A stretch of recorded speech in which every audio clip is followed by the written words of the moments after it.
Hello friends, नमस्कार। Welcome to my channel शांति peace of mind. दोस्तों, आप सभी को दीपावली के 5 दिवसीय त्यौहार की बहुत बहुत शुभकामनाएं। दिवाली के दूसरे दिन गोवर्धन पूजा या अन्नकूट का त्यौहार मनाया जाता है। इस वर्ष दिवाली के दूसरे दिन ग्रहण के कारण उसको एक दिन आगे गोवर्धन पूजा हम करेंगे, यानी कि कल 26 अक्टूबर को हम गोवर्धन पूजा का त्यौहार मनाएंगे। कार्तिक शुक्ल प्रतिपदा को दिवाली के अगले दिन अन्नकूट उत्सव मनाया जाता है।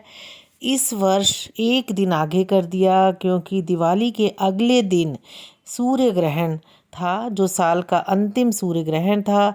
तो 25 को सूर्य ग्रहण की वजह से 26 अक्टूबर को गोवर्धन पूजा या अन्नकूट पूजा मनाई जाएगी। इसी दिन बलि पूजा, गोवर्धन पूजा, मार्गपाली आदि उत्सव भी मनाए जाते हैं। दोस्तों, इस दिन गोबर का अन्नकूट बनाकर तथा उसके समीप विराजमान श्री कृष्ण के सम्मुख गाय तथा ग्वाल वालों की पूजा की जाती है। यह ब्रजवासियों का प्रमुख त्यौहार है।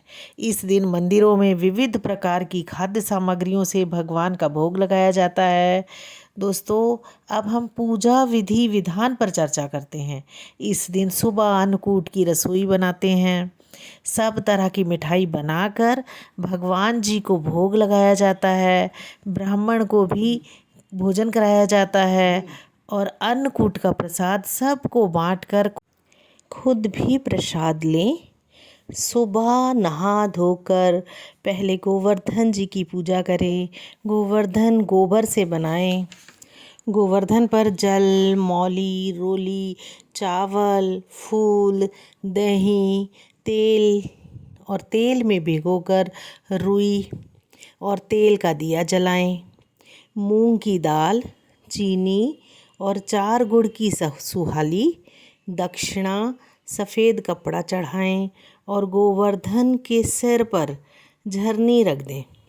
पूजा करने के बाद वापस अपने घर में रख लें और 4 फेरे दे दें।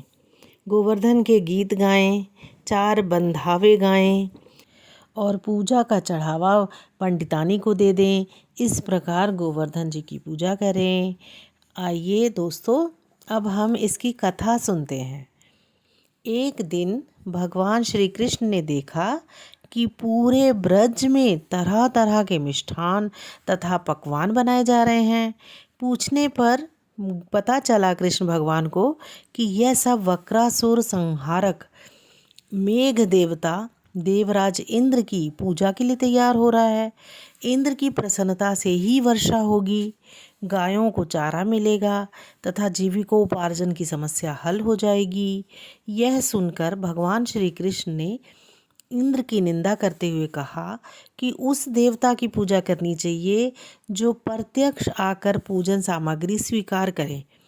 गोपों ने यह वचन सुनकर कहा कि कोटि कोटि देवताओं के राजा की इस तरह से आपको निंदा नहीं करनी चाहिए। तो कृष्ण ने कहा, इंद्र में क्या शक्ति है जो पानी बरसाकर हमारी सहायता करेगा?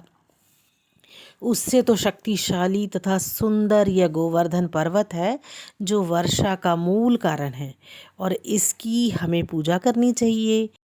भगवान श्री कृष्ण के वाग जाल में फंसकर सभी व्रजवासियों ने गोवर्धन पूजा के लिए चारों ओर धूम मचा दी। तत्पश्चात नंद जी के ग्वाल और गोपंगनाएं सभी एक सभा में कृष्ण जी से पूछा कि इंद्रजन से तो दुर्भिक्ष उत्पीड़न समाप्त होगा, चौमासे के सुंदर दिन आएंगे, मगर गोवर्धन पूजा से हमें क्या लाभ होगा? तो उत्तर में भगवान श्री कृष्ण जी ने गोवर्धन की भूरी भूरी प्रशंसा की तथा गोप गोपियों की आजीविका का एकमात्र सहारा सिद्ध कर दिया। भगवान की बात सुनकर समस्त व्रजमंडल बहुत प्रभावित हुआ तथा स्वगृह जाकर सुमधुर मिष्ठान पकवानों सहित पर्वत तराई में कृष्ण द्वारा बताई विधि से गोवर्धन भगवान पर्वत की पूजा की। भगवान की कृपा से ब्रजवासियों द्वारा अर्पित समस्त पूजन सामग्री को गिरिराज ने स्वीकार करते हुए खूब आशीर्वाद दिया। सभी जन अपना पूजन सफल समझकर प्रसन्न हो रहे थे। तभी नारद इंद्र महोत्सव देखने की इच्छा से व्रज आ गए। पूछने पर व्रज नागरिकों ने बताया कि श्री कृष्ण की आज्ञा से इस वर्ष इंद्र महोत्सव समाप्त कर दिया गया है। उसके स्थान पर गोवर्धन पूजा की जा रही है। यह सुनते ही नारद उल्टे पांव इंद्रलोक गए तथा खिन्न मुख से मुद्रा से बोले, हे राजन, तुम महलों में सुख की नींद में खुमारी ले रहे हो, उधर व्रज मंडल में तुम्हारी पूजा समाप्त करके गोवर्धन की पूजा हो रही है। तो इसमें इंद्र ने अपनी मान हानि समझकर मेघों को आज्ञा दी कि वे गोकुल में जाकर प्रलयकालिक मूसलाधार वर्षा से पूरा गांव तहस नहस कर दें। पर्वताकार प्रलयकारी बादल ब्रज की ओर उमड़ पड़े। भयानक वर्षा देखकर ब्रजमंडल घबरा गया। सभी व्रजवासी श्री कृष्ण की शरण में जाकर बोले, हे भगवान, इंद्र हमारी नगरी को डुबाना चाहता है, अब क्या किया जाए। श्री कृष्ण जी ने सभी ग्रामवासियों को सांत्वना देते हुए कहा कि तुम लोग गाय सहित गोवर्धन की शरण में चलो, वही तुम्हारी रक्षा करेगा। इस तरह से समस्त ग्वाल बाल गोवर्धन की तराई में पहुंच गए। श्री कृष्ण ने गोवर्धन की कनिष्ठा उंगली पर गोवर्धन को उठा लिया और 7 दिन तक गोप गोपिकाएं उसी पर्वत की छाया में सुखपूर्वक रहे।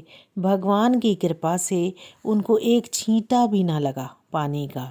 इससे इंद्र को बहुत आश्चर्य हुआ।